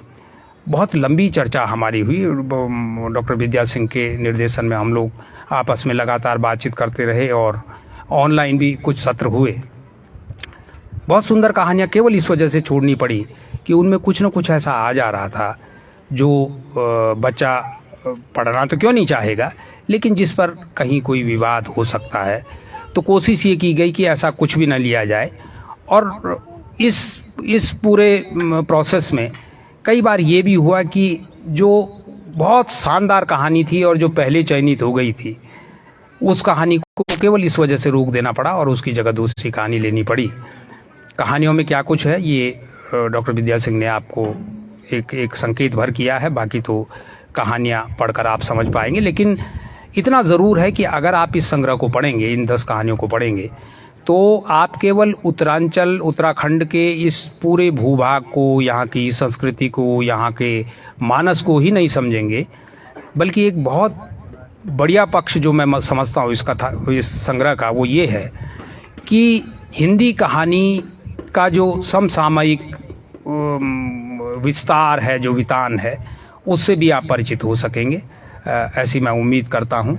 आप किताब आपके हाथ में है, अगर आपको लगता है कि इसमें ठीक ठाक कहानियाँ हैं तो ये डॉक्टर विद्या सिंह और हम सभी जो उनके निर्देशन में काम कर रहे थे, हमारी उपलब्धि होगी। इन्हीं शब्दों के साथ मैं आपका एक बार फिर से आभार व्यक्त करता हूँ। शुक्रिया। धन्यवाद नौटियाल जी।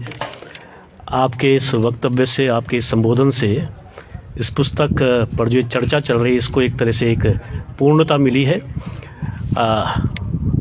आप सभी लोग देख रहे होंगे कि आज का ये आयोजन जो है वो परंपरागत रूप से जो पुस्तक विमोचन कार्यक्रम होते हैं उससे कुछ हटकर है। परंपरागत रूप से तो पुस्तक विमोचन पहले हो जाता है और जिनके हाथों से होना होता है अक्सर वो कोई राजनेता होते हैं और उनके इंतजार में पहले घड़ियां बीतती हैं और उसके बाद वो जैसे चले जाते हैं तो कार्यक्रम भी एक तरह से अपनी क्लाइमेक्स पे पहुंच के खत्म हो जाता है वहीं पर ही जहाँ पर वो पुस्तक विमोचन होता है और लोग उठना शुरू कर देते हैं। लेकिन आज आप देख रहे होंगे कोई राजनेता या इस तरह का कोई पूरी शुद्ध रूप से साहित्यिक चर्चा यहाँ पर हो रही है और पुस्तक पर भी पर्याप्त चर्चा यहाँ पर विभिन्न एंगल्स से हो गई है और अब वो समय आ गया है कि जब पुस्तक भी आपके हाथों तक पहुँचे। मैं पुस्तक के विमोचन के लिए यहाँ पर सामूहिक रूप से आमंत्रित करना चाहूँगा अभी तक जो हमारे वक्ता रहे हैं सभी आदरणीय श्री गणेश चंद्र उनियाल जी जो कि अध्यक्षता कर रहे हैं आज के इस आयोजन की। आप आमंत्रित हैं सर। कल्पना बोगना जी साहित्य एकांश से जुड़ी हैं, सह संयोजक हैं। डॉक्टर विद्या सिंह जी आप यहाँ पर आमंत्रित हैं। तन्मय मंगाई जी महासचिव, श्री मुकेश नौटियाल जी कृपया यहाँ पर आने कष्ट करेंगे।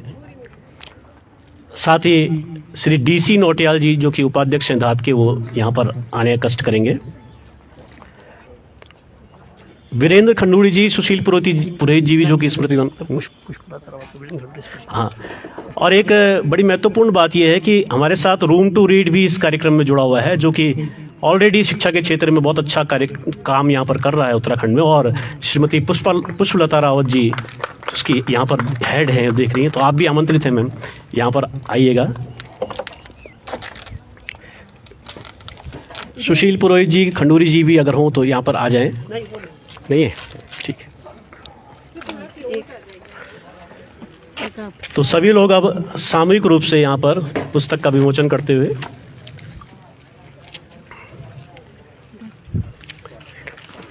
ये पुस्तक एक लंबी यात्रा करते हुए अब पाठकों के हाथ में पहुंचने जा रही है। तो सभी करतल ध्वनि से इसके समाज में आगमन का स्वागत करेंगे इस पुस्तक का।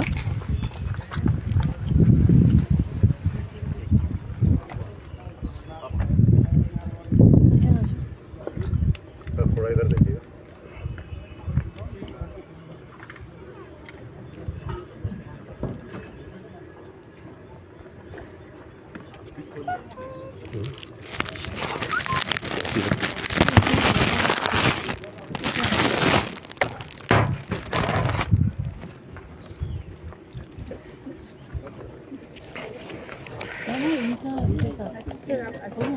हो गया। पुप्पू भतीजे। तो बहुत बहुत धन्यवाद सभी का। आज के इस आयोजन में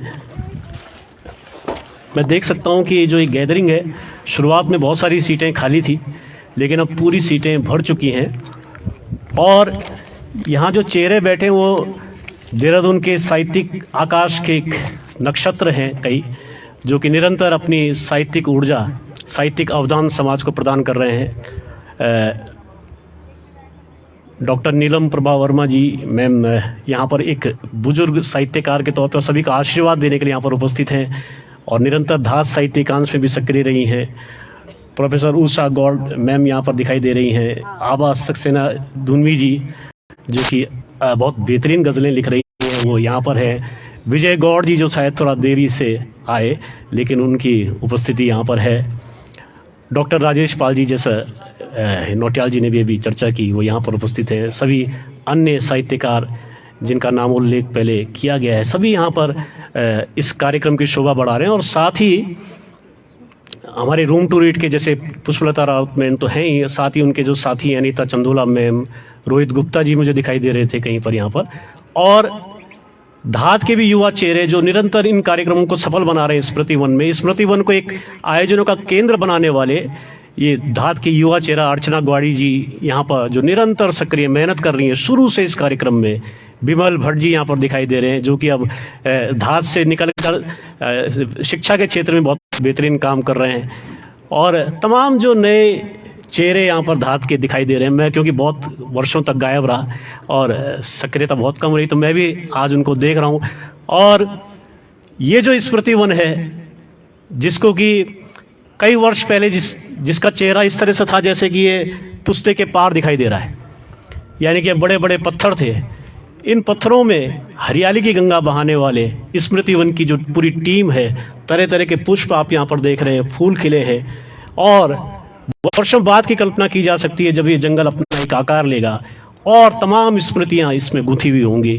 तो देखिए कैसी महक उस वक्त यादों की आ रही होगी और लोग किस तरह से जुड़े होंगे इस वन से। तो इस पूरे को एक आकार देने वाले स्मृति वन के हमारे साथी, जो कि अब यहाँ पर मैं चाहूँगा कि वो कुछ शब्द यहाँ पर कहें। सुशील पुरोहित जी अगर उपस्थित हों तो उनकी तरफ से कुछ शब्द यहाँ पर आने चाहिए। स्मृति वन के संदर्भ में खास तौर पर वो यहाँ पर अपनी बात रखेंगे।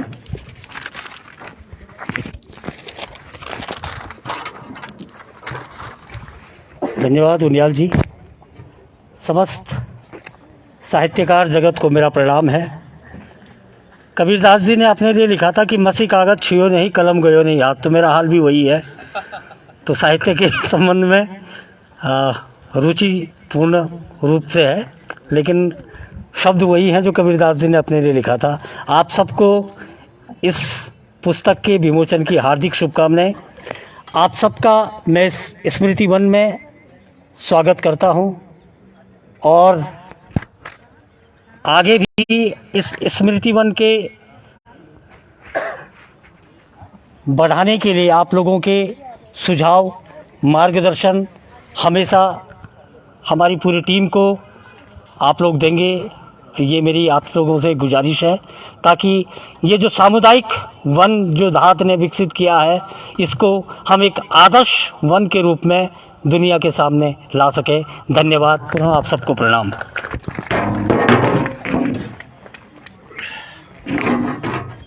बहुत बहुत धन्यवाद पुरोहित जी। अब कार्यक्रम अपने अंतिम क्षणों में है।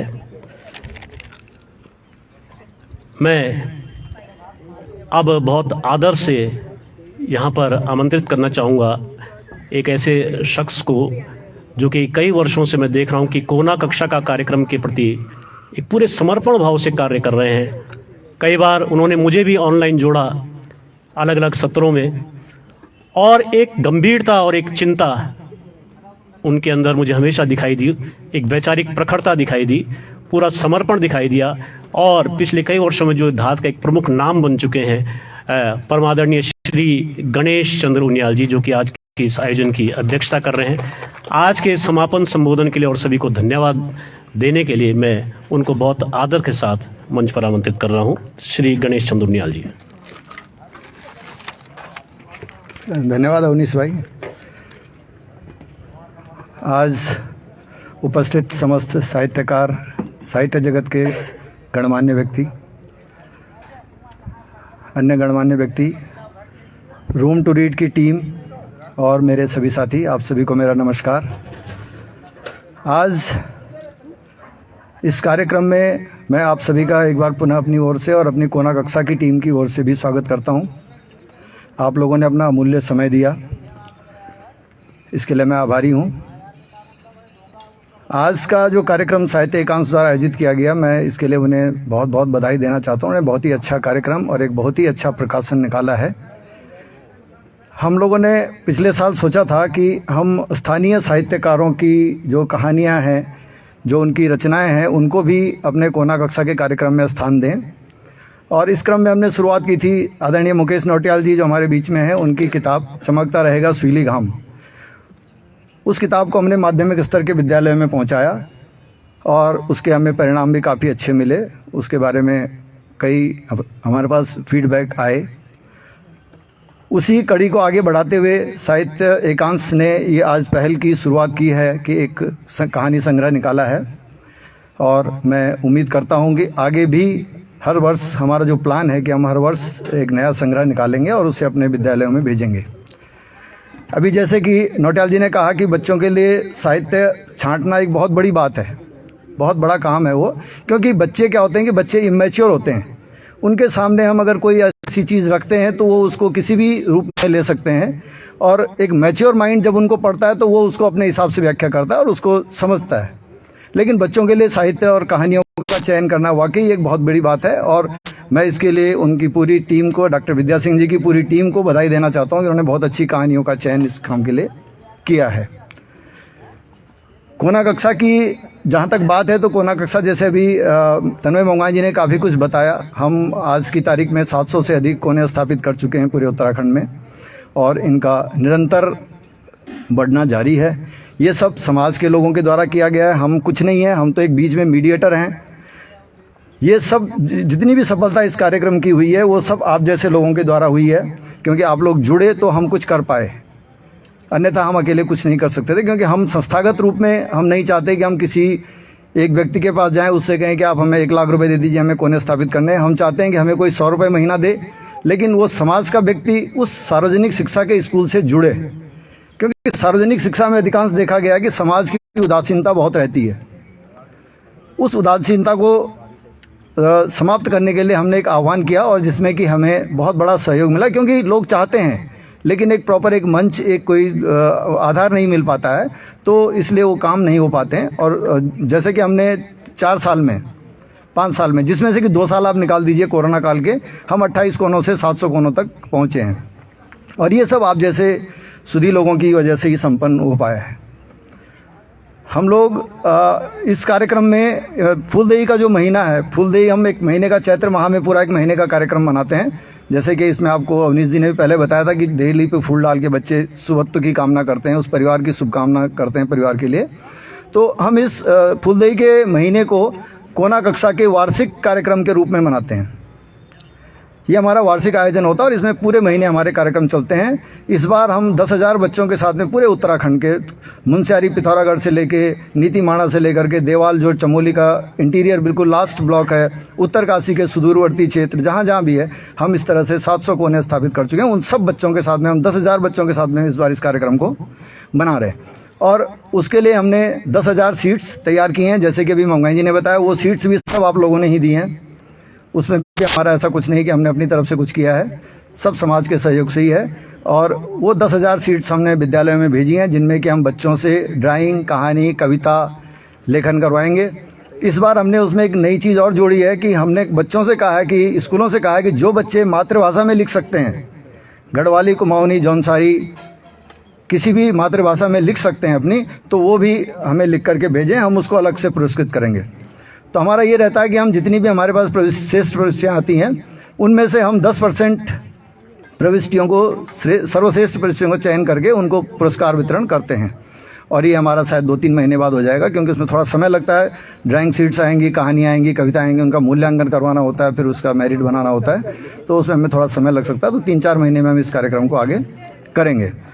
मैं रूम टू रीड संस्था का भी आभार व्यक्त करना चाहूँगा कि उन्होंने आज यहाँ पर उपस्थित हुए, और आपको बता दूँ कि आज का जो कार्यक्रम है वो भी उन्हीं के प्रायोजन से है। तो मैं उनका, पुष्पलता जी का और उनकी टीम का आभार व्यक्त करना चाहता हूँ कि उन्होंने हमारा इस कार्यक्रम में सहयोग दिया। उनका हमें निरंतर सहयोग मिलता है। रूम टू रीड ने भी गत वर्ष कुछ कहानी कार्ड छापे थे, और उन्होंने हमें उनका प्रकाशन का भी हमें अधिकार दिया है, और उसमें से हमने कुछ कहानियाँ छापी हैं, और जो कि हिंदी, गढ़वाली, कुमाऊनी, जौनसारी 4 भाषाओं में हैं, और हम उन 4 भाषाओं में उनको प्रकाशित करके स्कूलों में भेज रहे हैं। अभी इस वर्ष अब हम ये साहित्य की जो किताब आज निकली है, इस किताब को इस वर्ष हम भेजेंगे माध्यमिक स्कूलों में, और बच्चे उससे लाभान्वित होंगे, ये हमारा पूरा विश्वास है। और मैं चाहता हूं कि साहित्य एकांश आगे भी अभी से ही अगली किताब पर काम शुरू कर दें, ताकि हम अगले साल एक नई किताब के साथ आप सबके सामने हों। यही अपील हमने मातृभाषा एकांश से भी की हुई। हम चाहते हैं कि मातृभाषा में भी कोई किताब ऐसी निकले जिसको कि हम जो है स्कूलों में भेज सकें, ताकि बच्चों को, मातृभाषा के ऊपर सरकार भी जोर दे रही है, और हम भी चाहते हैं कि हम मातृभाषा में भी कुछ साहित्य उपलब्ध कराएं। तो इस तरह से हम इस कार्यक्रम को चला रहे हैं। मैं बस अपने विचार यहीं पर समाप्त करूँगा। एक बार पुनः आप सभी का आभार, आपने यहाँ पर उपस्थित हुए, आपने यहाँ पर अपने विचार रखे, जिन लोगों ने भी, और जितने भी साहित्यकार यहाँ पे उपस्थित हुए हैं, मैं सबका आभार व्यक्त करता हूँ। एक अपील जरूर करना चाहूँगा कि आप लोग अवश्य इस कार्यक्रम से जुड़ें और इस कार्यक्रम में हमारा सहयोग करें। मैं देख रहा हूँ कि कुछ हमारे शिक्षा जगत से भी कुछ लोग आए हुए हैं। मनीषा मंगाई हैं, कृष्ण कुमार कोटनाला जी हैं, संजय सोलंकी जी हैं, ये विद्यालयों से टीचर हमारे बीच में उपस्थित हैं। मैं उनका भी आभार व्यक्त करना चाहता हूँ। मेरे ख्याल से शायद पूनम भटनागर जी भी हैं। तो मैं सभी का आभार व्यक्त करना चाहता हूँ कि वो आए, तो हमारा उन्होंने हमारा सहयोग किया, हमारा मान बढ़ाया। उनकी उपस्थिति हमारे लिए, शिक्षकों की उपस्थिति हमारे लिए बहुत बड़ी बात है कि वो आते हैं तो हमें कुछ ना कुछ उपलब्धि होती है, और इस तरह से हम जो है चाहते हैं कि हमारा कार्यक्रम इसी तरह से आगे चलता रहे। धन्यवाद। एक बार पुनः आभार आप सभी का, धन्यवाद। और मेरे ख्याल से शायद अब कलियो भी तैयार है, उसके लिए अवनीश जी बताएंगे क्या है। धन्यवाद। बहुत बहुत धन्यवाद सर। और अब इस अध्यक्षीय संबोधन के साथ ही प्रथम सत्र इस कार्यक्रम का यहीं पर समाप्त होता है। और जैसा कि मैंने आरंभ में बताया था कि इसके बाद दूसरा सत्र जो है वो उत्तराखंड के अन्न को समर्पित है, भोजन के रूप में और फंची के रूप में। तो इस सत्र को संचालित करने के लिए और इसमें, इस पूरे आयोजन में अपनी बहुत महत्वपूर्ण भूमिका निभाने वाली श्रीमती मंजू काला जी और साकेत रावत जी को मैं संयुक्त रूप से यहाँ पर आमंत्रित करूँगा, और बताएंगे भी इसके बारे में कि इसके पीछे क्या सोच है, क्या उद्देश्य है। और इन शब्दों के साथ मैं अब यहाँ से विदा लूँगा। बहुत बहुत धन्यवाद। आइए।